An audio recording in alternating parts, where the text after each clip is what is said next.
Uno de mis hijos tenía en ese momento 9 años y alcanzó a exclamar: "Mami, lo van a matar".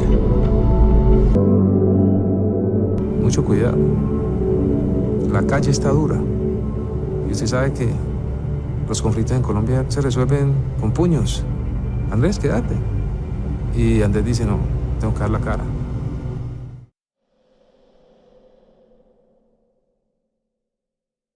Kolombiya'nın Medellin kentinde 13 Mart 1967'de dünyaya geldi. Andrés Escobar. Mütevazi bir ailede büyüdü. Küçük yaşlardan itibaren hem disiplinli hem de zarif oyun tarzıyla dikkat çekti. Onun futbol anlayışı sadece sertliği, mücadeleyi değil, zekayı ve adaleti temsil ediyordu. Bu yüzden taraftarlar ona El Caballero del Futbol, yani futbolun centilmeni adını verdiler. Genç yaşta katıldığı Atlético Nacional takımıyla kısa sürede yükseldi. Savunmada oynasa da oyunu kuran, topu zarafetle çıkaran, rakipleriyle centilmence mücadele eden bir stoperdi. 1989'da takımıyla birlikte Libertadores Kupası'nı kazandı. Bu Kolombiya futbolu için tarihi bir andı. Ülke yıllarca süren şiddet ve uyuşturucu savaşları arasında ilk kez futbol sayesinde umutla birleşmişti. Escobar 1990 Dünya Kupası'nda da Kolombiya'nın savunma lideriydi. O yıl Kolombiya 28 yıl aradan sonra Dünya Kupası'na katılmış, dünya futbolunun radarına girmişti. Ve o takım Valderrama, Higuita, Rincon ve Escobar'la sadece bir milli takım değil, Kolombiya'nın yeniden doğuşunun sembolüydü. Ancak kaderin acımasızlığı 4 yıl sonra onun hayatını tamamen değiştirecekti. 1994 Dünya Kupası Amerika Birleşik Devletleri'nde düzenlendi. Kolombiya o turnuvaya büyük umutlarla girmişti. Hatta birçok futbol yorumcusu onları turnuvanın gizli favorisi olarak gösteriyordu. Fakat işler beklendiği gibi gitmedi. 22 Haziran 1994'te Los Angeles'ta oynanan Amerika Birleşik Devletleri Kolombiya maçında Andrés Escobar savunmada bir müdahalede bulundu. Top şanssız bir şekilde ağlarla buluştu. Kendi kalesine gol atmıştı. Maçı 2-1 ABD kazandı ve Kolombiya gruptan elendi. Bir futbolcunun başına gelebilecek en sıradan talihsizlik onun hayatını sona erdirecek zincirin ilk halkası oldu. Kolombiya'ya döndüğünde Andrés Escobar her zamanki gibi alçak gönüllüydü. Bir gazeteye yazdığı son yazısında "Bu sadece bir oyun. Hayat burada bitmiyor." diyordu. Ama ne yazık ki onun hayatı gerçekten orada bitecekti. 2 Temmuz 1994 gecesi Medellin'de bir otoparkta arkadaşıyla akşam yemeği çıkışı tartışmaya karıştı. Kısa süre sonra bir silah patladı. Andrés Escobar 11 kurşunla vurularak öldürüldü. Her kurşunun ardından katilin "gol" diye bağırdığı söylendi. O kendi kalesine attığı golün yankısı bu kez ölümün sesi olmuştu. O sadece 27 yaşındaydı. Kolombiya'da milyonlar ağladı. Cenazesine 120 binden fazla insan katıldı. Tüm ülke bir futbolcudan çok daha fazlasını kaybettiklerini anladı. Escobar Kolombiya'nın temiz yüzüydü. Dürüstlüğün, saygının, umudun simgesiydi. Futbol dünyası o günden sonra bir şeyi asla unutmadı. Bir hata bir insanın hayatına mal olmamalıydı. Andrés Escobar'ın hikayesi futbolun sadece bir oyun olmadığını değil, bazen oyunun insanlıktan daha acımasız olabileceğini hatırlattı. Bugün Kolombiya'da her çocuk futbol topuna vururken onun adını saygıyla anar. Çünkü o kendi kalesine gol atan bir futbolcu değil, kendi ülkesine onur kazandıran bir insandı. Ve bu dünya centilmenliğini, zarafetini